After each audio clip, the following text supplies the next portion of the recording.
Hello students, तो class 10th में chapter number 2 science का, दैट इज या आप बोल लीजिए साइंस के अंडर में chemistry, chapter number 2 acid basis and salts में हम एनसीईआरटी को सॉल्व करे थे। लास्ट वीडियो में बच्चों हमने पेज नंबर 35 पे जो क्वेश्चन नंबर 8 दिया उसको सॉल्व कर लिया था। इस वीडियो में स्टार्ट करेंगे क्वेश्चन नंबर 9 से, ठीक है। बट इसके पहले एक इन्फॉर्मेशन, ओके, जो बच्चे अभी भी चैनल पे नए आए हैं बच्चों, ठीक है, मैं आपको बता दूं कि इस चैनल पे आपको आपका फिजिक्स, केमिस्ट्री एंड मैथमेटिक्स का पूरा सिलेबस मिल जाएगा। क्लास 10th का बहुत ही क्वालिटी कंटेंट यहाँ पे आपको मिलेगा, ठीक है। आपको बच्चों इस चैनल पे एनसीईआरटी एग्जाम्पलर हर एक क्वेश्चन बहुत ही डिटेल में हमने समझाया हुआ है। एनसीईआरटी एग्जाम्पलर आपको पता होना चाहिए, बोर्ड एग्जामिनेशन के लिए एनसीईआरटी एग्जाम्पलर आप जरूर करके जाएं, बहुत इंपॉर्टेंट टूल है। तो एनसीईआरटी एग्जाम्पलर तो हम पहले ही अपलोड कर चुके हैं। अब एनसीईआरटी को हमने पढ़ाते टाइम अपलोड कर दिया है बीच बीच में, बट एनसीईआरटी के हम अलग से एक सीरीज बना रहे हैं, ठीक है ना। तो ये सब लिंक्स आपको कहाँ मिलेंगे, कहाँ हमने पढ़ाया है, क्लासेस कहाँ चली हैं, कहाँ एनसीईआरटी एग्जाम्पलर आपको मिलेगा। तो बच्चों कमेंट सेक्शन चेक करिए। कमेंट सेक्शन में जो पिन कमेंट होगा, पिन कमेंट क्या होता है, जो कमेंट सबसे ऊपर आ रहा था उसको हम पिन कमेंट बोलते हैं। वहाँ पे रीड मोड पे क्लिक करिए, आपको लाइन से सभी चैप्टर्स के लिंक मिल जाएंगे। ऊपर चैप्टर को पढ़ाया हुआ है और नीचे जो लिंक मिलेंगे एनसीईआरटी एग्जाम्पलर के लिंक मिलेंगे, उसके नीचे जो लिंक मिलेंगे वो आपको एनसीईआरटी के सॉल्यूशंस के लिंक मिलेंगे। वैसे तो आपने अगर क्लास करी है ऊपर से तो एनसीईआरटी के सॉल्यूशंस तो वहीं करा दिए, बट कोई बात नहीं, हम अलग से सीरीज लेके आ रहे हैं। और अगर आपको बच्चों ये चैप्टर नहीं मिल पा रहे हैं, कोई चैप्टर आप सर्च कर रहे हो, मान लो आपको ट्रिग्नोमेट्री पढ़ना है, नहीं मिल रहा है, कहाँ से पढ़ें, एनसीईआरटी एग्जाम्पलर्स का पढ़ना है, नहीं समझ में आ रहा है, सैंपल पेपर सीबीएसई का सॉल्व करना है, नहीं मिल रहा है, तो आप कांटेक्ट कर सकते हो कहाँ, 7503644171, ठीक है। इस नंबर पे आप व्हाट्सएप करिए, हम आपको यहाँ से लिंक सेंड कर देंगे, ठीक है। तो ये न्यू स्टूडेंट्स के लिए सब बातें हो गई। अब आइए स्टार्ट करते हैं हम आज की क्लास, ठीक है। चलिए, तो बच्चों क्वेश्चन नंबर 9 पेज नंबर 35 है, ये एनसीईआरटी का पेज नंबर 35 है। देखिए बहुत ही बढ़िया क्वेश्चन है। कहता है कि 5 solutions ABCDE when tested with universal indicator should pH as 4, 1, 11, 7 and 9 respectively. इसका मतलब क्या है बच्चों, यूनिवर्सल इंडिकेटर से जब चेक किया गया तो ये आपको 5 सॉल्यूशन दिए गए। ए का देखो रेस्पेक्टिवली लिखा है, इसका मतलब ए का pH कितना है 4, सॉल्यूशन बी का pH कितना है 1, सॉल्यूशन सी का pH 11, सॉल्यूशन डी का pH 7 और सॉल्यूशन ई का pH आपका 9 है, ठीक। अब क्वेश्चन क्या पूछता है कि विच सॉल्यूशन इज, अब यहाँ पे बच्चों देखिए आपके 5 पार्ट्स हैं, विच सॉल्यूशन इज न्यूट्रल। अब देखो बच्चों ये पार्ट करने से पहले, ये क्वेश्चंस करने से पहले हम आपको पीएच स्केल एक बार फटाफट रिवाइज करा देते हैं जल्दी से, ठीक है। तो पीएच स्केल में आपने क्या पढ़ा था बच्चों बताइए। पीएच स्केल में आपने पढ़ा था, ये देखिए ये कैसी स्केल थी, ठीक है। यहाँ कहीं 0 होता था और यहाँ कहीं 14 होता था, ठीक है। यहाँ पर एकदम मिड पॉइंट पे पीएच 7 होता था, याद है आपको, ठीक। और हमने पढ़ाया था 0 से लेके 3.5 तक बच्चों, यहाँ तक 0 to 3.5 कैसा होता है, 7 के लेफ्ट में एसिडिक होता है और 0 to 3.5 कैसा होता है, स्ट्रॉन्ग एसिड होता है। तो 0 to 3.5 कैसा होगा आपका, स्ट्रॉन्ग एसिड होगा। स्ट्रॉन्ग एसिड का मतलब हाइड्रोजन आयन की कॉन्सेंट्रेशन क्या होगी, ज्यादा होगी, ठीक। और 7 to 3.5, 7 to 3.5 के बीच में कैसा एसिड होता है, वीक एसिड, वीक एसिड, ठीक है, याद है, ओके। उसके बाद 7 to 10.5 बच्चों, 7 से लेके 10.5 के बीच में ये होता है आपका वीक बेस। कैसा होता है, वीक बेस या वीक बेसिक नेचर का होता है, ठीक है, वीक बेस। बच्चों वीक बेस बोलिए या वीक एल्कलाइन बोलिए, बात क्या है, सेम। एल्कलाइन मतलब बेसिक इन नेचर, ठीक है। और 10.5 से लेके 14 के बीच में ये होता है आपका क्या, स्ट्रॉन्ग बेस, या फिर आप बोल सकते हैं स्ट्रॉन्ग एल्कलाइन। बेस या एल्कलाइन बात क्या है, सेम, ठीक है। इन सब चीज़ों को देखते हुए, इस स्केल को देखते हुए आइए हम जवाब करना है यहाँ पे बच्चों, शुरू करते हैं सॉल्यूशन का। तो पार्ट 1 बच्चों, विच सॉल्यूशन इज न्यूट्रल, बताइए। न्यूट्रल कहाँ पे होता है, 7 पे न्यूट्रल होता है। जब पीएच हमारा कितना होता है 7, तो क्या होता है न्यूट्रल। 7 के लेफ्ट में एसिडिक और 7 के राइट में अगर पीएच हमको दिया रहेगा तो वो कैसा होता है, बेसिक होता है। बेसिक में भी 7 to 10.5 वीक बेस, 10.5 to 14 आपका स्ट्रॉन्ग बेस, सही है। तो बच्चों न्यूट्रल में क्या लिखेंगे, चेक करो, पीएच 7 किसका है बच्चों, पीएच 7 किसका है, ध्यान चेक करो। ए का पीएच 4, बी का पीएच 1, सी का पीएच 11 और आपका डी का पीएच है 7 और ई का पीएच है आपका 9, ठीक है। तो 7 पीएच किसका है, डी का, सही है। तो हम यहाँ क्या लिखेंगे न्यूट्रल में, न्यूट्रल कौन है, solution D. Solution D is neutral with pH, इसका पीएच भी लिखना पड़ेगा, with pH 7, with pH value 7, ऐसे जिसके पीएच का वैल्यू कितना है 7 है, विथ पीएच 7 या विथ पीएच वैल्यू 7, ओके। अब देखिए बच्चों स्ट्रांगली एल्कलाइन, ठीक है। स्ट्रांगली एल्कलाइन मतलब मैंने क्या बताया था, बेसिक। एल्कलाइन मतलब बेसिक, ठीक है। तो स्ट्रांगली एल्कलाइन बच्चों कौन होगा, ध्यान से चेक करिए। 10.5 से 14 के बीच में आ रहा है क्या कुछ, ध्यान से चेक करो। 10.5 से 14 के बीच में, यस, 11 को चेक करो बच्चों, 11 10.5 के बाद में ही तो आता है 11, ठीक है ना, 10.5 के बाद यहाँ 11 होगा, 12 13 14 ऐसे, ठीक। तो ये हो गया आपका क्या 11 किसका है, सॉल्यूशन सी का। तो सॉल्यूशन सी क्या हो गया आपका, स्ट्रांगली एल्कलाइन, ठीक है। तो यहाँ पर आंसर आ जाएगा solution C is strongly alkaline with pH. इसका पीएच कितना है बच्चों, 11, ठीक है, ये हो गया। उसके बाद क्या पूछ रहा है, स्ट्रांगली एसिडिक। अब स्ट्रांगली एसिडिक बच्चों 0 से लेके 3.5 के बीच में जिसका पीएच होगा वो क्या होगा, स्ट्रांगली एसिडिक, ठीक है। अब 0 से लेके 3.5 के बीच में क्या आता है, तो जवाब है 1 आता है, ध्यान से चेक करो 1 आता है, ठीक है। तो बी का पीएच कितना है, 1 है, तो बी सॉल्यूशन क्या है, स्ट्रांगली एसिडिक। तो solution B with pH is equals to 1 is strongly acidic. उसके बाद वीकली एसिडिक कौन है, वीकली एसिडिक होगा बच्चों 3.5 से लेके 7 के बीच में। तो 3.5 से लेके 7 के बीच में कोई वैल्यू दिया है, यस ए, ठीक है 4, देखिए ए का पीएच कितना है 4, ठीक है। तो वीकली एसिडिक कौन होगा आपका, वीकली एसिडिक होगा solution A with pH is equals to what 4, correct. उसके बाद लास्ट में देखिए वीकली एल्कलाइन कौन होगा, मतलब वीकली एल्कलाइन मतलब बेस, वीक बेस कौन होगा, 7 से लेके 10.5 के बीच में कोई वैल्यू दी है, 7 से लेके 10.5 के बीच में, यस 9, और 9 किसका पीएच है, ई का, ठीक है। तो solution E is weakly alkaline means weakly basic with the pH value is equals to what, pH कितना दिया है इसका 9, ओके 9 है ना, यस विथ पीएच वैल्यू 9। कोई डाउट है बताइए, सिंपल है। अब देखिए बच्चों पार्ट बी कह रहा है arrange the pH values in increasing order of hydrogen ion concentration. बच्चों सुनिए, increasing order of hydrogen ion concentration आपको बताना है। Increasing order of hydrogen ion concentration का क्या मतलब है बताइए। देखिए हमने पढ़ा है कि pH is inversely proportional to hydrogen ion concentration. पहले तो ये आप समझ लीजिए, pH value is inversely proportional to what, hydrogen ion concentration, ठीक है बच्चों। यानी कि जहां पर हाइड्रोजन आयन कॉन्सेंट्रेशन ज्यादा होगी वहां पर pH कम होगा, इनवर्स रिलेशन होता है, ठीक है। जहां पर हाइड्रोजन आयन कॉन्सेंट्रेशन ज्यादा होगी वहां pH क्या होगा, कम। अगर हाइड्रोजन आयन कॉन्सेंट्रेशन ज्यादा है तो pH क्या होगा, कम। अब देखिए increasing order of hydrogen ion concentration में आपको इसको लगाना है इंक्रीजिंग ऑर्डर, मतलब आपको मोर एसिडिक की तरफ जाना है, क्योंकि जितना ज्यादा हाइड्रोजन आयन का कॉन्सेंट्रेशन होगा, ठीक है, उतना ज्यादा वो एसिडिक होता चला जाएगा, ठीक है ना। अब देखो बच्चों इंक्रीजिंग ऑर्डर हो रहा है अगर हाइड्रोजन आयन कॉन्सेंट्रेशन का, यानी कि हाइड्रोजन आयन का कॉन्सेंट्रेशन अगर बढ़ते जाना है तो पीएच को क्या करते जाना है, घटते जाना है, सही है ना। पीएच वैल्यू को डिक्रीज करते जाना है, ठीक है।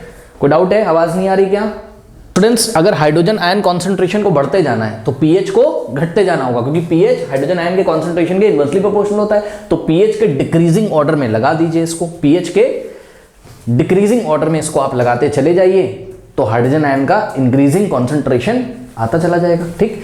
तो पीएच के डिक्रीजिंग ऑर्डर में, यानी कि सबसे बड़ा पीएच सबसे पहले लिखेंगे, यानी कि 11, उसके बाद देखो अभी मैं यहाँ लेस देन और ग्रेटर देन ये सब नहीं लगा रहा हूँ, बात समझो ना, ठीक है। 11, उसके बाद 9, उसके बाद 7, अभी मैं आपको समझाता हूँ कैसे आंसर करना है, उसके बाद 4, उसके बाद 1, correct. 1 to A B C D 1 2 3 4 5 solution थे, ठीक है। अब बच्चों ध्यान से चेक करो, अरेंज द पीएच वैल्यूज, किसको हमें अरेंज करना है, पीएच वैल्यूज को अरेंज करना है in increasing order of hydrogen concentration, ठीक। तो यहां पर हमें क्या लगाना होगा, ऐसे करके ग्रेटर। अब कुछ बच्चे इसमें मैथमेटिक्स लगाने लगेंगे, बोलेंगे सर 1/4 से थोड़ी ना बड़ा होता है। अरे भाई ध्यान से चेक करिए, उन्होंने क्वेश्चन क्या पूछा है, arrange the pH value in increasing order of hydrogen concentration, hydrogen ion concentration, ठीक है। हमें यहाँ कोई नंबर्स नहीं दिए, ये पीएच वैल्यूज है, क्या है ये पीएच वैल्यूज है, ठीक है। और हमें पीएच वैल्यूज इस तरीके से लगानी थी इंक्रीजिंग ऑर्डर में। चेक करो ये इंक्रीजिंग नंबर मत देखो आप, ये पीएच वैल्यूज इंक्रीजिंग ऑर्डर में, सॉरी पीएच वैल्यूज जो है वो इस तरीके से लगी हुई कि हाइड्रोजन आयन का कॉन्सेंट्रेशन क्या होगा, सबसे ज्यादा होता चला जाएगा। हम लेफ्ट से राइट जाएंगे, increasing order of hydrogen ion concentration. आप इसको इस तरीके से समझ सकते हैं, अगर नहीं समझ पा रहे हैं ध्यान से चेक करो। 11 किसका पीएच था आपका, 11 था किसका आपका, सी का, है ना।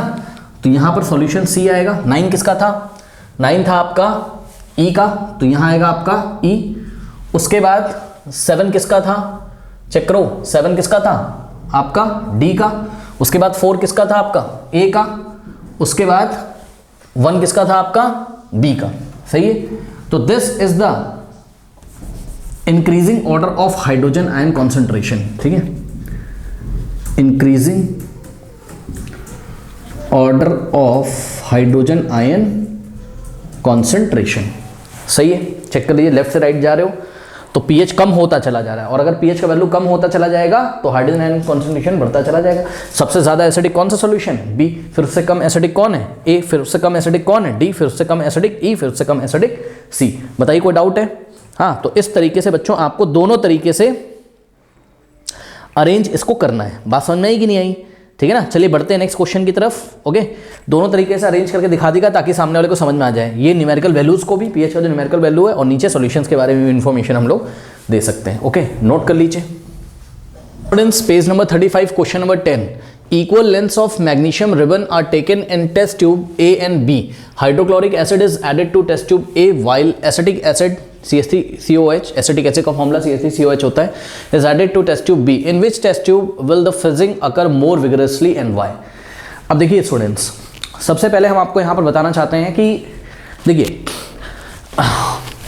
केमिस्ट्री की ब्रांच होती है जिसको हम केमिकल काइनेटिक्स बोलते हैं। आप 12th क्लास में पढ़ोगे। अब सुनिए बच्चों, केमिकल काइनेटिक्स क्या कहती है? केमिकल काइनेटिक्स कहती है ना कि जितना ज़्यादा रिएक्टेंट का कॉन्सेंट्रेशन होगा, आपको पता है ना, रिएक्टेंट लेफ्ट हैंड साइड पे रिएक्टेंट होता है और राइट हैंड साइड पे प्रोडक्ट होता है। जितना ज़्यादा रिएक्टेंट का कॉन्सेंट्रेशन होगा, मतलब रिएक्टेंट की मात्रा जितनी ज़्यादा होगी, उतना ज़्यादा स्पीड से प्रोडक्ट बनेगा। सुन लीजिए फिर से, रिएक्टेंट की कॉन्सेंट्रेशन जितनी ज़्यादा होगी, उतना ज़्यादा स्पीड से आपको प्रोडक्ट वहाँ पर मिलेगा। ठीक है, इतनी बात आपने सुन ली।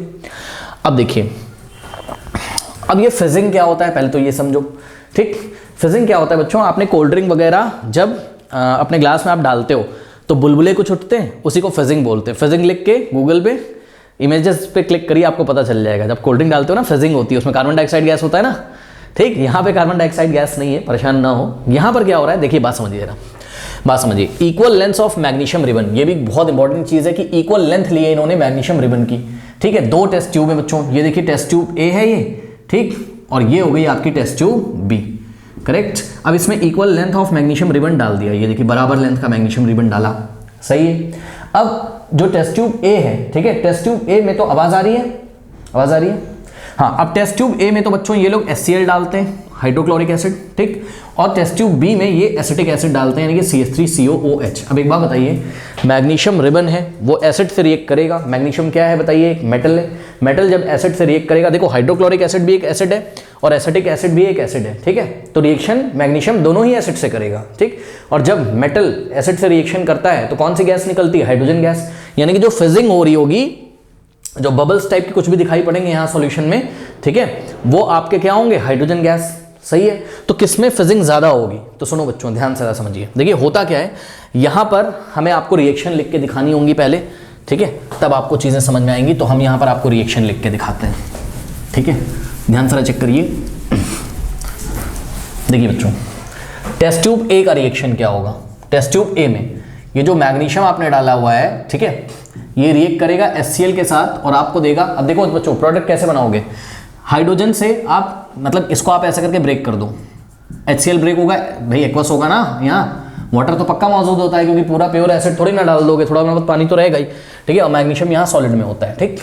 तो HCl को ब्रेक करा H+ और Cl- में, करेक्ट। अब देखिए मैग्नीशियम क्या करेगा, ध्यान से समझिए बच्चों, जरा ध्यान से, बहुत ध्यान से समझिए। ये जो मैग्नीशियम होता है बच्चों, ये ना मैग्नीशियम अपने इलेक्ट्रॉन निकाल देता है। सुनो, मैग्नीशियम अपने इलेक्ट्रॉन निकाल देता है, ध्यान से चेक करिए। देखिए मैग्नीशियम का एटॉमिक नंबर कितना होता है? मैग्नीशियम का जो एटॉमिक नंबर होता है वो होता है 12, सही है। 12 का इलेक्ट्रॉनिक कॉन्फ़िगरेशन करो 2,8,2। तो मैग्नीशियम कब स्टेबल होगा बताइए? जब इसका ऑक्टेट कंप्लीट होगा। कब कंप्लीट होगा? ये आउटर मोस्ट के 2 इलेक्ट्रॉन को बाहर निकाल देगा, ठीक। तो मैग्नीशियम ने क्या किया? 2 इलेक्ट्रॉन माइनस कर दिए, यानी कि बाहर निकाल दिए ये वाले। अब 2,8 इसका इलेक्ट्रॉनिक कॉन्फ़िगरेशन हो जाएगा। और ध्यान से चेक करो बच्चों, जब मैग्नीशियम आउटर मोस्ट के 2 इलेक्ट्रॉन निकाल देगा, कोई भी मेटल जितने इलेक्ट्रॉन निकालता है उतना ही उस पर पॉजिटिव आ जाता है, तो मैग्नीशियम पे यहाँ आ जाएगा आपका 2+ चार्ज, सही है। इस तरीके से हमने आपको बोला कि भाई मैग्नीशियम के ऊपर क्या आ जाएगा? आपका 2+ चार्ज यहाँ पर आ जाएगा, ठीक है। और ये 2 इलेक्ट्रॉन कहाँ गए? तो बच्चों बहुत ध्यान से चेक करिएगा, ये जो HCl से H+ निकला हुआ है, H+ आयन जो निकला हुआ है हाइड्रोजन आयन, ये हाइड्रोजन आयन क्या करता है? ये दोनों इलेक्ट्रॉन को ले लेता है। इलेक्ट्रॉन किसने निकाले? मैग्नीशियम ने। लिया किसने? हाइड्रोजन ने। ध्यान से करो ना, H+ आयन है, ठीक है, H+ आयन है, बड़ा प्रॉब्लम में है बच्चों ये, प्रॉब्लम में क्या हुआ है, क्योंकि हाइड्रोजन के पास एक ही तो इलेक्ट्रॉन होता है, वो भी इसका बेचारे का निकल गया, तभी तो H+ बना है। चेक करो ना, हाइड्रोजन के आउटर मोस्ट में तो एक ही इलेक्ट्रॉन होता है, इतना तो आप लोगों को पता होगा ये, और वो भी बेचारे का चला गया है, तो ये अनस्टेबल है थोड़ा सा। अब ये स्टेबल होना चाहता है, स्टेबल होने के लिए ड्यूप्लेट कंप्लीट करेगा, ऐसा कुछ करेगा, है ना। तो कहीं से इसको 2 इलेक्ट्रॉन चाहिए, आप ऐसा समझ लो, ठीक है ना। तो ध्यान चेक करो, ये 2 इलेक्ट्रॉन एक्सेप्ट करके क्या बनाएगा, हाइड्रोजन का मॉलिक्यूल बना देगा जो कि न्यूट्रल होगा, ठीक है। बात समझ में आई। इसको बैलेंस करना हो तो यहाँ पे 2 लगा लीजिए, ठीक है। अब देखिए 2+ और 2-, 2 इलेक्ट्रॉन की वजह से 2-, 2+ न्यूट्रल आंसर आ जाएगा। इधर भी न्यूट्रल है, टोटल नेट चार्ज कितना है 0, इधर भी नेट चार्ज 0 है। यानी कि मैं आपको ये बताना चाहता हूँ, मैग्नीशियम ने इलेक्ट्रॉन दिए और हाइड्रोजन आयन ने लिए, इसकी वजह से हाइड्रोजन गैस निकल गई, ठीक है। तो यहाँ पे देखिए हाइड्रोजन गैस यहाँ पर निकल गई, ठीक है। मैं आपको डिटेल में इसलिए समझा रहा हूँ ताकि आप भूले नहीं, बाकी रिएक्शन आपको एग्जाम में इसमें नहीं लिखनी, आंसर क्या देना मैं आपको बताऊंगा, बट आप देख लो पहले, ठीक है। तो हाइड्रोजन गैस बच्चों यहाँ पे निकल गई। अब बचा क्या, देखिए मैग्नीशियम ने अपने इलेक्ट्रॉन तो दे दिए और H+ ने ले लिए, तो मैग्नीशियम 2+ बचा है सॉल्यूशन में और Cl-। अब एक बार बताओ, मैग्नीशियम 2+ और Cl- क्या बनाएंगे बच्चों, 2 जाएगा इसके नीचे, 1 जाएगा इसके नीचे, तो यहां पर मैग्नीशियम का सॉल्ट बनेगा, MgCl2 बन गया, सही है, ठीक है, जो कि एक्वस होगा। ये रिएक्शन होगी टेस्ट ट्यूब ए में। बच्चों गैस कौन सी निकल रही है, यहाँ हाइड्रोजन गैस निकल रही है, सही है। अब जरा टेस्ट ट्यूब बी की रिएक्शन देखिए बच्चों, ठीक है, टेस्ट ट्यूब बी की रिएक्शन देखिए। तो टेस्ट ट्यूब बी की रिएक्शन हम आपको यहाँ पे दिखाते हैं। टेस्ट ट्यूब बी में क्या होगा, टेस्ट ट्यूब बी में भी आपने मैग्नीशियम डाला है, सही है, और आपने एसिटिक एसिड डाला है। What is the formula of acetic acid, CH3COOH। बच्चों ध्यान से चेक करो, जैसे कि HCl आपका ब्रेक होता है H+ और Cl- में, ठीक उसी तरीके से एसिटिक एसिड जो होता है वो ब्रेक होता है। यहां से इसको ब्रेक करा दो, यहां से H+ अलग हो जाएगा और CH3CO- अलग हो जाएगा, तो यहां से आपको मिलेगा CH3COO- और H+ आयन, तो ये 2 आयन्स आपको यहां से मिलेंगे, ठीक। फिर से वही होगा क्या कि मैग्नीशियम अपने 2 इलेक्ट्रॉन निकाल देगा, H+ उसको ले लेगा और हाइड्रोजन गैस बाहर निकल जाएगी, और ये जो Mg2+ यहाँ से बनेगा, ये Mg2+ एसिटेट आयन से कनेक्ट हो जाएगा, ठीक है, और आपको एक सॉल्ट दे देगा, ठीक है, और वो सॉल्ट होगा आपका मैग्नीशियम एसिटेट। आवाज नहीं आ रही क्या, आवाज आ रही, ओके, तो क्लियर है। अब देखिए जरा, देखिए बच्चों, तो यहां से देखिए जो एसिटिक एसिड है वो भी 2 तरीके के आयन्स में ब्रेक होगा। H+ में यहां से इसको ब्रेक कर दो तो H+ बाहर हो जाएगा, और ये जो CH3CO बचेगा इसके ऊपर माइनस लगा दो, ये होता है एसिटेट आयन, ठीक है। यहां से बनेगा आपका, देखिए ये मैग्नीशियम अपने 2 इलेक्ट्रॉन दे देगा हाइड्रोजन को, मतलब हाइड्रोजन आयन को, तो हाइड्रोजन आयन आपका क्या बना देगा, हाइड्रोजन गैस। तो प्रोडक्ट में यहाँ हाइड्रोजन गैस तो मिल गई, साथ में बनेगा मैग्नीशियम एसिटेट। कैसे बनेगा बच्चों, ध्यान से चेक करो, ये 2 जो है ये एसिटेट आयन के नीचे आ जाएगा और 1 मैग्नीशियम के नीचे आ जाएगा, तो यहां से फॉर्मूला बनेगा मैग्नीशियम एसिटेट, यानी कि MgCH3COO, ये COO लिखा है होल ट्वाइस। अब आपको रिएक्शन नहीं लिखनी है, ठीक है। यहां पे भी हाइड्रोजन गैस बनी, लेकिन हमने आपको शुरुआत में क्या बताया था, बताइए, ज्यादा फिजिंग वहीं पे बच्चों आपको समझ में आएगी, उसी टेस्ट ट्यूब में ज्यादा फिजिंग समझ में आएगी जिस टेस्ट ट्यूब में हाइड्रोजन ज्यादा बना होगा, क्योंकि हाइड्रोजन की वजह से तो फिजिंग होता है ना। तो जहां पे हाइड्रोजन ज्यादा बनेगा, अब बच्चों according to chemical kinetics fizzing कहां ज्यादा होगी, यानी कि कहां हाइड्रोजन ज्यादा बनेगा, यानी कि प्रोडक्ट कहां पे ज्यादा बनेगा, तो जवाब है प्रोडक्ट वहां ज्यादा बनेगा जहां पे रिएक्टेंट ज्यादा होगा, जहां पर रिएक्टेंट क्या होगा, ज्यादा होगा, ठीक है। अब चेक करो टेस्ट ट्यूब ए में रिएक्टेंट ज्यादा है कि टेस्ट ट्यूब बी में रिएक्टेंट ज्यादा है, तो सुनिए ध्यान से बच्चों, टेस्ट ट्यूब ए और टेस्ट ट्यूब बी दोनों में ही मैग्नीशियम रिबन तो सेम लेंथ का डाला गया है, यानी कि मैग्नीशियम तो बच्चों सेम हो गया। ये देखिए रिएक्टेंट में टेस्ट ट्यूब ए में क्या क्या है, मैग्नीशियम और HCl है, और टेस्ट ट्यूब बी में रिएक्टेंट साइड में क्या है, मैग्नीशियम और एसिटिक एसिड है, ठीक है। तो मैग्नीशियम का कंपैरिजन तो नहीं करोगे, क्योंकि दोनों ही टेस्ट ट्यूब में मैग्नीशियम का इक्वल लेंथ का रिबन डाला गया था, यानी कि मैग्नीशियम की मात्रा टेस्ट ट्यूब ए में टेस्ट ट्यूब बी में सेम है। अब कंपेयर किसको करना होगा बच्चों, तो जवाब है कंपेयर करना होगा आपको एसिड को। तो एसिड को कैसे कंपेयर करें सर, एसिड को इस तरीके से कंपेयर करिए कि आप चेक करिए कौन सा एसिड स्ट्रॉन्ग एसिड है और कौन सा एसिड वीक एसिड है। तो बच्चों आप लोगों ने क्लास में पढ़ा हुआ है कि स्ट्रॉन्ग एसिड है आपका हाइड्रोक्लोरिक एसिड, ये स्ट्रॉन्ग एसिड है, जिनको नहीं पता सुन ले, और एसिटिक एसिड ये आपका वीक एसिड है। सर ये स्ट्रॉन्ग एसिड और वीक एसिड क्या होते हैं, तो बच्चों देखिए स्ट्रॉन्ग एसिड वो एसिड होता है जो वाटर के कांटेक्ट में आने पर, जब हम उसको वाटर में डालते हैं तो पूरा का पूरा आयनाइज हो जाता है। बात समझो जरा, ठीक है। देखो जरा, मान लो बच्चों कि हमने लिया है HCl के हमने 100 मॉलिक्यूल लिए, कितने 100, और उसको उठा के हमने पानी में डाला, तो जो स्ट्रॉन्ग एसिड होता है वो 100 का 100 मॉलिक्यूल पूरा टूट जाएगा। किस में टूट जाएगा, करस्पॉन्डिंग आयंस में, यानी कि इससे आपको क्या मिलेगा, 100 H+ आयन मिलेंगे और 100 आपको Cl- मिलेंगे। चेक करो, एक मॉलिक्यूल से कितना H+ मिलता था, एक HCl से एक H+ और एक Cl- मिलता था, तो 100 मॉलिक्यूल्स से आपको 100 H+ और 100 Cl-, यानी कि 100% ये आयनाइज हो जाएगा, लगभग 99% से लेकर 100% पूरा आयनाइज हो जाएगा। अब एसिटिक एसिड बच्चों एक वीक एसिड है, इसका क्या मतलब है सर, इसका ये मतलब है कि यदि आप एसिटिक एसिड के बच्चों 100 मॉलिक्यूल्स लेंगे तो यहां पर 100 मॉलिक्यूल्स में से केवल ये 10% ही डिसोशिएट होगा, यानी कि 10 पार्टिकल 10 मॉलिक्यूल्स ही आपको एसिटेट आयन देंगे और 10 H+ आयन देंगे, ठीक है। बाकी 90 डिसोशिएट नहीं होंगे, यानी कि 10 H+ मिल जाएगा और 10 CH3COO- मिल जाएगा, 10 एसिटेट 10 H+, और जो 90 एसिटिक एसिड के मॉलिक्यूल्स हैं वो डिसोशिएट नहीं हुए, वो आयनाइज नहीं हुए। ये होता है आपका वीक बेस। तो सुन लीजिए, वीक बेस को जब पानी में डालें, वीक बेस कह रहा हूँ सॉरी, वीक एसिड को जब पानी में आप डालोगे, ठीक है ना, तो वीक बेस बोल रहा हूँ सॉरी, वीक एसिड, ठीक है, वीक एसिड को जब पानी में डालोगे तो वीक एसिड पूरा का पूरा आयनाइज नहीं होता है बच्चों।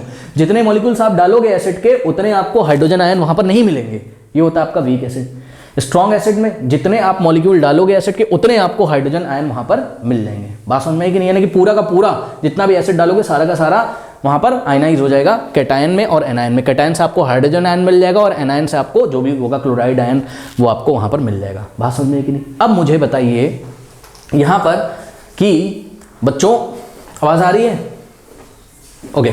तो अब बताइए मुझे बच्चों यहां पर हाइड्रोजन गैस क्यों बन रही थी, बताइए हाइड्रोजन गैस प्रोडक्ट में क्यों बन रही थी। तो जवाब है सर H+ के कारण। ध्यान से चेक करो, H+ जो हाइड्रोजन आयन है वही तो इलेक्ट्रॉन लेता है, किसका, मैग्नीशियम का। मैग्नीशियम जो इलेक्ट्रॉन निकाल रहा है वही तो हाइड्रोजन आयन ले रहा है ना। तो सुनो, जहां पर लेने वाले ज्यादा होंगे रिएक्टेंट साइड में वहीं पर हाइड्रोजन गैस ज्यादा बनेगी। बताइए केस 1 में H+ आयन ज्यादा बनेंगे कि केस 2 में, बताइए। केस 1 में टेस्ट ट्यूब A में H+ आयन ज्यादा मिलेंगे, क्यों सर, क्योंकि HCl क्या है, स्ट्रॉन्ग एसिड है भैया, जितना डालोगे सारा का सारा वहां पे आयनाइज हो जाएगा। यानी कि अगर 100 मॉलिक्यूल HCl के हैं तो आपको 100 H+ मिलेंगे यहां पर, ठीक है। और अगर आपने यहां पर टेस्ट ट्यूब B में अगर आपने 100 एसिटिक एसिड के मॉलिक्यूल्स डाले तो वहां आपको 100 H+ नहीं मिलेंगे, ओनली 10 H+ मिलेंगे। तो बच्चों यहां H+ की कॉन्सेंट्रेशन कम है और यहां H+ की कॉन्सेंट्रेशन ज्यादा है, और हाइड्रोजन आयन की वजह से ही तो हाइड्रोजन गैस बनती है। तो कहां हाइड्रोजन गैस ज्यादा बनेगी, बताइए। तो जवाब है हाइड्रोजन गैस ज्यादा बनेगी टेस्ट ट्यूब A में। तो ज्यादा फिजिंग कहां देखने को मिलेगी आपको, बताइए, टेस्ट ट्यूब A में। कोई डाउट है बताइए। तो अब मोटी मोटी बात सुनिए, मोटी मोटी बात हमको एग्जाम में ये सब नहीं करना है, तो हमने आपको समझाया। हमको ये बताना है कि जिस भी टेस्ट ट्यूब में स्ट्रॉन्ग एसिड होगा तो स्ट्रॉन्ग एसिड कंप्लीटली आयनाइज हो जाएगा हाइड्रोजन आयन में, और हाइड्रोजन आयन की वजह से ही हाइड्रोजन गैस बनती है, ठीक। तो हाइड्रोजन गैस वहां ज्यादा बनेगी जहां ज्यादा H+ आयन्स हैं, और ज्यादा H+ आयन्स वहीं होंगे जहां पर एसिड स्ट्रॉन्ग एसिड होगा, क्योंकि स्ट्रॉन्ग एसिड ही ज्यादा H+ आयन देता है, ब्रेक होके टूट के आयनाइज होके। बात समझ में आई कि नहीं आई, ठीक है। तो ये चीज है। तो इसका आंसर बच्चों कैसे लिखेंगे, देखिए यहां लिखा हुआ है the fizzing will occur strongly in test tube A, in which HCl is added, जिसमें कि हमने HCl ऐड किया है।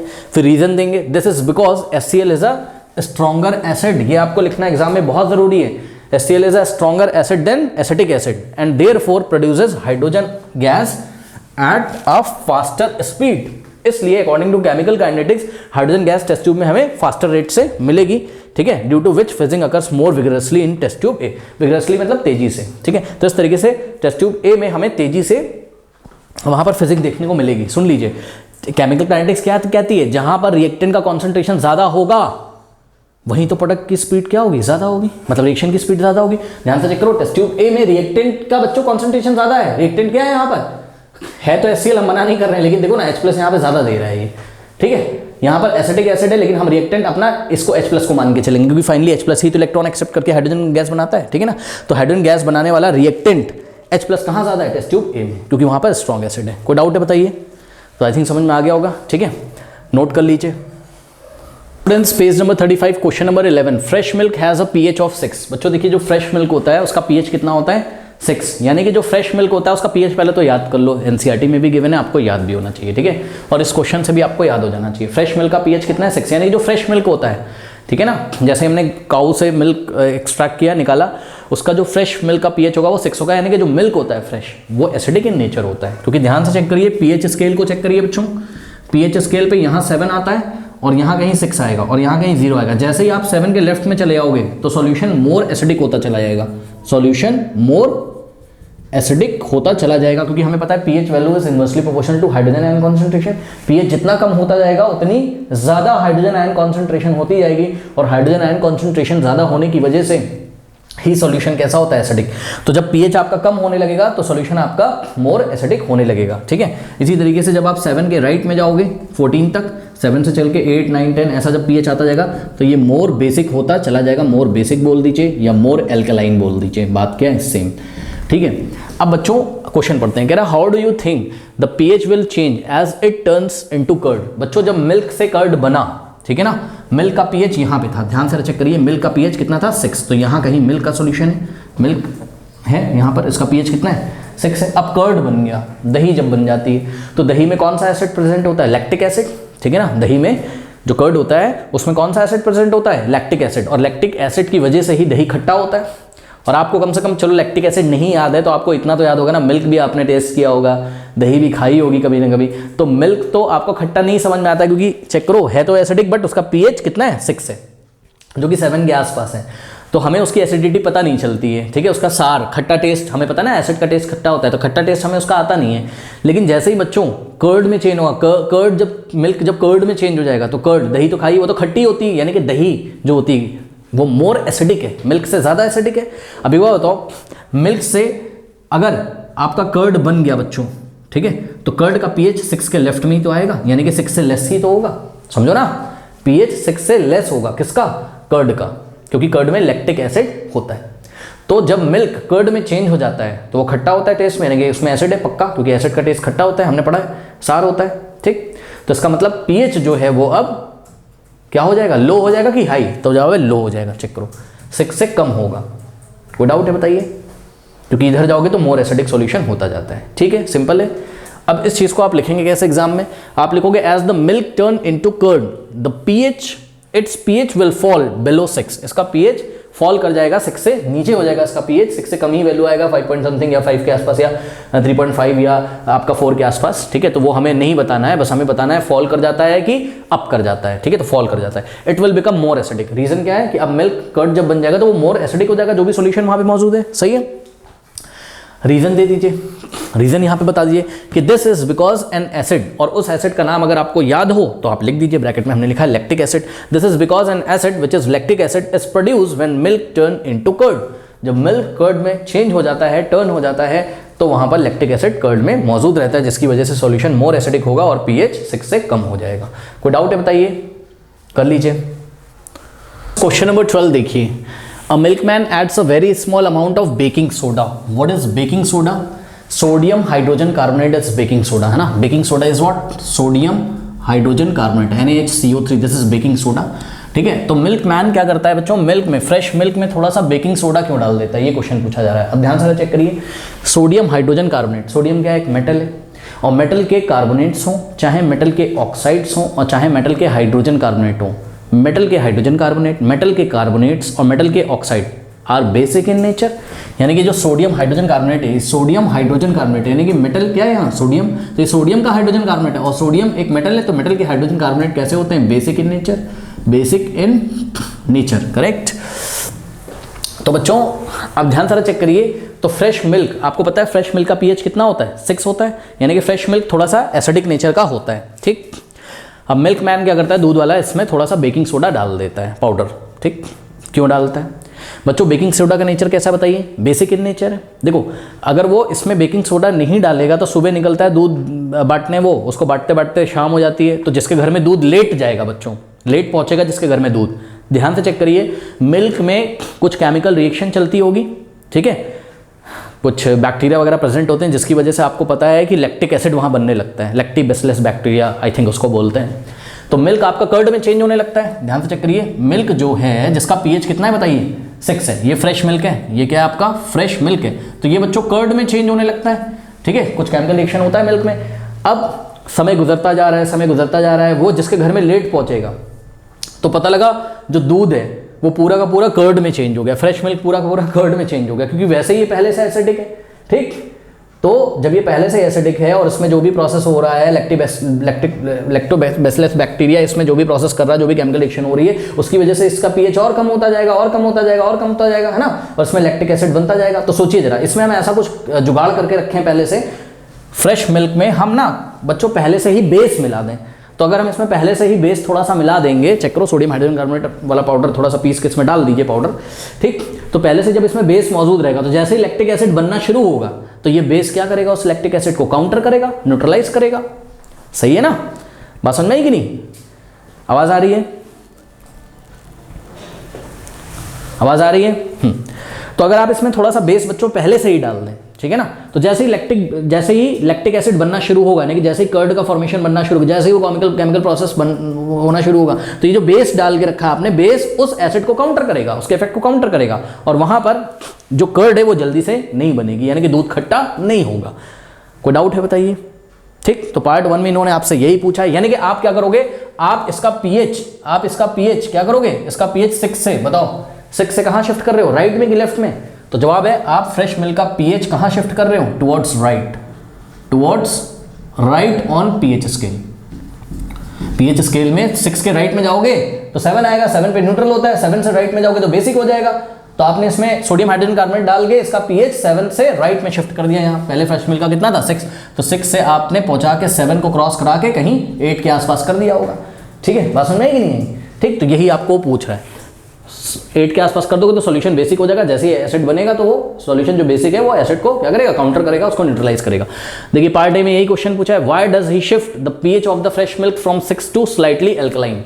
6 से वो एल्कलाइन की तरफ, यानी कि 7 से पार करके 8 या 8.5 तक क्यों पहुंचाता है सोडियम हाइड्रोजन कार्बोनेट डाल के इसमें।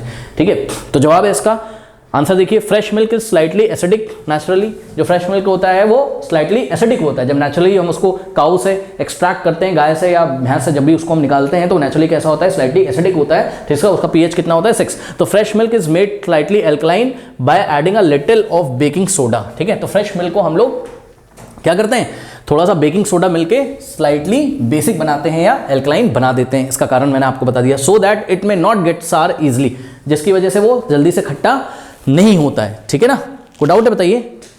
खट्टा क्यों होता है, लैक्टिक एसिड बनने की वजह से, लेकिन आपने पहले से बेस डाल के रखा है तो बेस क्या करेगा, एसिड को बनने नहीं देगा। या आप बोल सकते हो बेस जो है आपने डाला हुआ एसिड को न्यूट्रलाइज करता रहेगा, है ना, तो काफी टाइम तक दूध आपका खट्टा नहीं होगा। अब जब जितना बेस आपने डाला है, जब सारा का सारा बेस यानी कि सोडियम हाइड्रोजन कार्बोनेट जब कंज्यूम हो जाएगा तो एसिड अपना प्रभाव दिखाना शुरू करेगा, तब वो खट्टा होना शुरू करेगा। ठीक है, लेकिन काफी देर तक दूध आपका चल जाएगा इस तरीके से। तो यही चीज हमने लिखा है, so that it may not get sour easily due to the formation of lactic acid in its।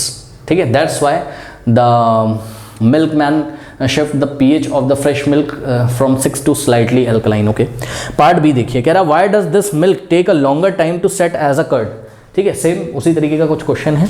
ठीक है, कह रहा है ये जो मिल्क है, कौन सा मिल्क, जो न्यू मिल्क है, अब जिसमें आपने बेकिंग सोडा डाल दिया, ठीक है ना, ये जो न्यू मिल्क है, बेकिंग सोडा जिसमें डाल दिया, ये ज़्यादा टाइम क्यों लेता है, दही के बनने में ज़्यादा टाइम क्यों लेता है? तो जवाब है कि अब ये स्लाइटली एल्कलाइन हो गया है, तो जैसे जैसे उसमें लैक्टिक एसिड बनने लगेगा तो first of all lactic acid को तो पहले लड़ाई करनी पड़ेगी, किससे बताइए, बेकिंग सोडा से। फर्स्ट ऑफ ऑल जितना भी लैक्टिक एसिड बनेगा, लैक्टिक एसिड वजह से ही कर्ड बनता है, तो जितना भी लैक्टिक एसिड बन रहा है वो पहले तो न्यूट्रलाइज करेगा, किसको, किसके साथ न्यूट्रलाइज हो जाएगा वो, हमको पता है एसिड बेस के साथ न्यूट्रलाइज हो जाता है। तो एसिड यहाँ पर लैक्टिक एसिड है और बेस है आपका सोडियम हाइड्रोजन कार्बोनेट। तो लैक्टिक एसिड जैसे जैसे बनेगा वो बेकिंग सोडा से रिएक्शन करके पहले तो वहां न्यूट्रलाइजेशन रिएक्शन होगी। जब सारा का सारा बेकिंग सोडा फिनिश हो जाएगा बच्चों, पूरा सॉल्यूशन जब न्यूट्रल हो जाएगा तो सॉल्यूशन किधर शिफ्ट होगा, वापस उसका पीएच फिर से डाउन होना शुरू होगा, क्योंकि लैक्टिक एसिड अब भारी मात्रा में बनना लगेगा और ये पूरा कंज्यूम हो गया आपका बेकिंग सोडा। बात समझ में आई कि नहीं आई? तो इस तरीके से, इसलिए काफी टाइम लगेगा उसको कर्ड बनने में, या आप बोल सकते हैं लैक्टिक एसिड बनने में। ठीक है, यही चीज हमने लिखी है, the slightly alkaline milk takes a longer time to set into curd because the lactic acid being form during the curding. जब कर्डिंग होती है ना, कि जब दही जम रही होती है, तो उस टाइम जो लैक्टिक एसिड फॉर्म होगा has to first neutralise the alkaline present in it. First of all उसको न्यूट्रलाइज करना होगा, किसको, एल्कलाइन को, जो एल्कलाइन उस मिल्क में प्रेजेंट है। और वो एल्कलाइन है कौन, एल्कलाइन मतलब बेस, वो बेस है कौन, तो जवाब है वो है NaHCO3 यानी कि बेकिंग सोडा। कोई डाउट है बताइए? सिंपल है, कर लीजिए। क्वेश्चन नंबर 13 पेज नंबर 35 पे, plaster of Paris should be stored in a moisture proof container, explain why. Plaster of Paris जो होता है, जो आपका व्हाइट कलर का पाउडर होता है, ठीक है, जिसका यूज आप ये रूफ की डिजाइन वगैरह में करते हो, आपने पढ़ा होगा क्लास में। ठीक है, तो बच्चों ये प्लास्टर ऑफ पेरिस को कह रहे हैं मॉइस्चर प्रूफ। मॉइस्चर प्रूफ मतलब जहां मॉइस्चर ना आ पाए, ऐसे कंटेनर में क्यों रखते हैं जहां मॉइस्चर ना आ पाए। मॉइस्चर में क्या होता है बताइए, मॉइस्चर का मतलब क्या है, मॉइस्चर का मतलब वाटर के पार्टिकल्स, ठीक है ना। अब बच्चों हमने क्लास में एक रिएक्शन पढ़ी हुई है कि प्लास्टर ऑफ पेरिस जैसे ही वाटर के कांटेक्ट में आता है, यानी कि वाटर अगर प्लास्टर ऑफ पेरिस को मिल गया, वाटर के पार्टिकल्स अगर प्लास्टर ऑफ पेरिस को मिल गए, तो प्लास्टर ऑफ पेरिस जिप्सम में कन्वर्ट हो जाता है। और जिप्सम कैसा होता है, हार्ड मास। अब जिप्सम अगर बन गया तो आपका प्लास्टर ऑफ पेरिस खराब हो गया, ठीक है, वो यूजलेस हो गया। तो इसलिए आपको मॉइस्चर प्रूफ कंटेनर में रखना है, ताकि वाटर के जो पार्टिकल्स हैं या मॉइस्चर है वो प्लास्टर ऑफ पेरिस के कांटेक्ट में ना आए और जिप्सम ना बन जाए, ठीक है ना। तो देखिए यहाँ पे आपको अपने सपोर्ट में आंसर में आपको रिएक्शन जरूर लिखनी होगी बच्चों। तो रिएक्शन क्या है, ध्यान से चेक करिए। What is POP, plaster of Paris, short में लिख रहा हूँ, आप पूरा नाम लिखिएगा। POP is what, calcium sulphate hemihydrate, calcium sulphate CaSO4.12H2, ठीक है। कैल्शियम सल्फेट हेमीहाइड्रेट, हेमी मतलब हाफ वाटर का मॉलिक्यूल लगा रहता है इसमें, वाटर ऑफ क्रिस्टलाइजेशन कितना है, हाफ, ठीक है। तो कैल्शियम सल्फेट हेमीहाइड्रेट ही किसका फॉर्मूला है, प्लास्टर ऑफ पेरिस का। जब ये एटमॉस्फेयर से या मॉइस्चर से वाटर के पार्टिकल्स के कांटेक्ट में आता है, कितने वाटर के पार्टिकल लेगा, ध्यान चेक करिए। हाफ यहाँ है तो 1.5 लेगा, 1.5, ये सब क्लास में डिटेल में पढ़ाया है। तो 1.5 वाटर के पार्टिकल ये ले लेगा और यहाँ पर हार्ड मास बनेगा कैल्शियम सल्फेट डाईहाइड्रेट, डाई का मतलब 2 वाटर के पार्टिकल्स लगे होंगे यहाँ, 2 वाटर ऑफ क्रिस्टलाइजेशन लगे होंगे। कैल्शियम सल्फेट डाईहाइड्रेट, जिसको हम क्या बोलते हैं, जिप्सम बोलते हैं। ये क्या होता है आपका, हार्ड मास होता है, ठीक। और ये क्या है, प्लास्टर ऑफ पेरिस, जो कि आपका कैसा होगा, पाउडरी मास होगा, पाउडर जैसा होगा ये, ठीक है। ये रिएक्शन आपको एग्जाम में लिखनी है, ठीक है। तो ये कहाँ से मिल रहे हैं वाटर के पार्टिकल्स, ये मिल रहे हैं आपको मॉइस्चर से, ठीक है। तो मॉइस्चर प्रूफ कंटेनर में इसको रखिए, बस सिंपल। अब आंसर कैसे लिखना है, plaster of Paris should be stored in a moisture proof container because the presence of moisture और वाटर कैन कॉज, चेक करो, presence of water can cause it's slow setting by bringing about it's hydration, ठीक है। POP की slow setting हो जाती है, धीरे धीरे वो चेंज हो जाता है किसमें, जिप्सम में, ठीक है। तो आप अपने मन से भी आंसर लिख सकते हो, जरूरी नहीं आप मेरा लिखो, ठीक है। हाइड्रेशन का क्या मतलब होता है बच्चों, हाइड्रेशन का मतलब होता है वाटर ऑफ क्रिस्टलाइजेशन का जुड़ना। ध्यान चेक करो, वाटर का ऐड होना क्या कहलाता है, हाइड्रेशन। इसलिए हमने यहाँ पर कुछ टेक्निकल लैंग्वेज लिखी, it's slow setting by bringing about it's hydration, ऐसा कुछ हमने लिखा है। आप भी अपने मन से लिख सकते हैं कुछ भी, ठीक है। हाइड्रेशन शब्द का यूज हमने किया क्योंकि वाटर के पार्टिकल यहाँ पे ऐड हो रहे हैं। This will make the plaster of Paris useless after some time, reason क्या है, due to the formation of gypsum which is hard mass. अभी हार्ड हो जाएगा तो इसका कोई यूज तो होगा नहीं, क्लास में हमने पढ़ा। ओके, तो बहुत ईजी क्वेश्चन था, इसमें आपको बस रिएक्शन दिखानी थी, इंपॉर्टेंट है। नाउ स्टूडेंट्स, जो क्वेश्चन नंबर 14 और 15 का सॉल्यूशन है वो एंड स्क्रीन पे आ रहा होगा, और जाते जाते कमेंट सेक्शन में पिन कमेंट को चेक करना ना भूलें। मिलते हैं नेक्स्ट वीडियो में, तब तक के लिए पढ़ते रहिए, बढ़ते रहिए, ऑल द बेस्ट।